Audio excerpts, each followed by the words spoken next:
सा ये तो सब जानते हैं, पूरी दुनिया जानती है कि किस तरह से पहले चीन विस्तारवादी स्ट्रैटेजी को आगे बढ़ाता है, फिर अपना गुलाम एक तरह से उस देश को बना लेता है और फिर जो वो कहता है वो करवाना चाहता है उस द्वीप से। और यही हाल इस वक्त सोलोमन क्या बाकी जो आइलैंड वहां पर मौजूद हैं उनके साथ भी वैसा ही करने की तैयारी में है चीन।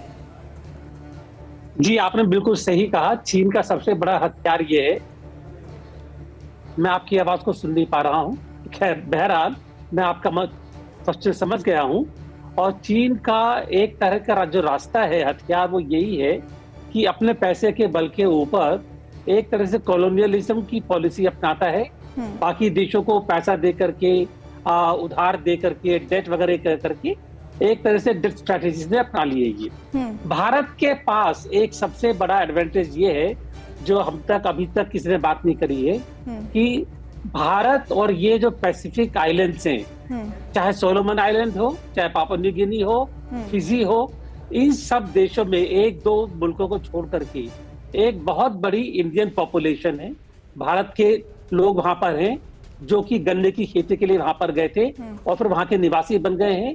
और उनका वहां की जो पॉलिटिक्स है, खासतौर पर पापुआ न्यू गिनी में रबुका वहां पर हैं और ये जो महेंद्र थे जो प्रधानमंत्री बाद में बने भारत के ओरिजिन के हैं, वो ये, तो इन लोगों के थ्रू भारत का वहां पर काफी बड़ा एक इन्फ्लुएंस है। दूसरी बड़ी चीज ये है कि कल्चरल, सांस्कृतिक तौर पर, और सबसे बड़ी चीज है एजुकेशन के तौर पर हमारे काफी गहरे संबंध रहे हैं। पापुआ न्यू गिनी के और फिजी के 80% लोग भारत के पढ़े हुए हैं। उन 80% में कम से कम आधे लोग स्कॉलरशिप में यहाँ पर आए थे और काफी देशों के तो प्रधानमंत्री भी यहाँ के पढ़े हुए हैं। तो यानी कि सर आप ये कहना चाह रहे हैं कि कल्चर भी भारत, चाहे हम बात करें पापुआ गिनी का, वो एक दूसरे को कॉम्प्लीमेंट करता है और शायद यही वजह है कि प्रधानमंत्री मोदी जब वहां जाते हैं तो उनका इतना जोशो खरोश के साथ वेलकम होता है कि वो अपने आप में ही गजब की तस्वीरें हो जाती हैं। और ऐसे में आप सभी खास मेहमान मेरे साथ बने रहिएगा, एक बड़ी जानकारी व्यूअर्स के लिए आ रही है। पैसिफिक में चीन को घेरने की तैयारी में है क्वाड। पापुआ न्यू गिनी से खबर जहां पर यूएस के साथ रक्षा सौदों पर दस्तखत किए गए हैं और पीएनजी के हवाई अड्डों और साथ ही बंदरगाहों तक अमेरिका को मिलेगी पहुंच। पापुआ न्यू गिनी के पीएम का बहुत बड़ा बयान है कि हम अमेरिका के साथ खास रिश्ते बना रहे हैं और यही तकलीफ है चीन की। दरअसल अब चीन का जो मकसद है उसे आपको समझना होगा, जिसके जरिए आप इस पूरे खबर को और बेहतर तरीके से जान पाएंगे कि आखिर मिर्ची क्यों चीन को लग रही है जब पापुआ न्यू गिनी में भारत के प्रधानमंत्री को इस तरह से गर्मजोशी से वेलकम किया जाता है। फिजी में उन्हें सर्वोच्च सम्मान दिया जाता है। पैसिफिक में चीनी मकसद क्या है, आइए आपको मैं बताती हूं। दरअसल पैसिफिक देशों से सिक्योरिटी डील के बहाने विस्तार की नीयत रखता है चीन, लेकिन ये 4-5 पॉइंटर्स आपके सामने हैं जो क्लियर करेगा इस पूरे मकसद को।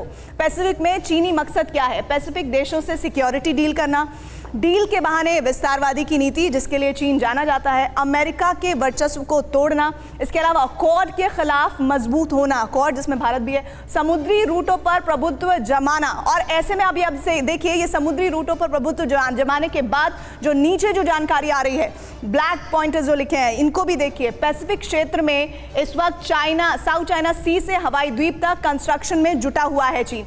इससे क्या होगा? इससे होगा कि सोलोमन के साथ सीक्रेट सिक्योरिटी डील हुई थी चीन ने और ऐसे में समुद्री मछलियों पर चीन की सख्त नजर है। और एक और जानकारी आती है वो ये कि कारोबार में हिस्सेदारी के लिए वो रूट तैयार कर रहा है।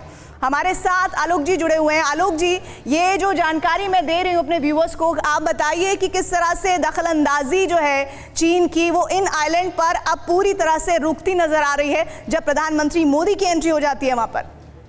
देखिए, पहली चीज तो हमें समझना चाहिए कि ये द्वीपों का महत्व क्या है। ये द्वीप जो है बड़े छोटे छोटे हैं क्षेत्रफल में, जनसंख्याएं कम है, पर इनकी समुद्री सीमाएं बहुत लंबी हैं।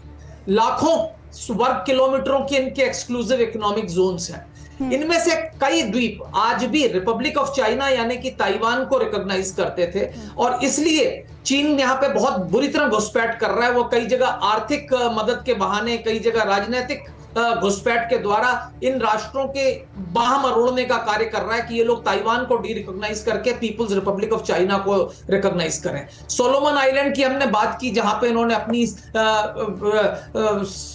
सेनाओं को स्थापित करने की कोशिश की।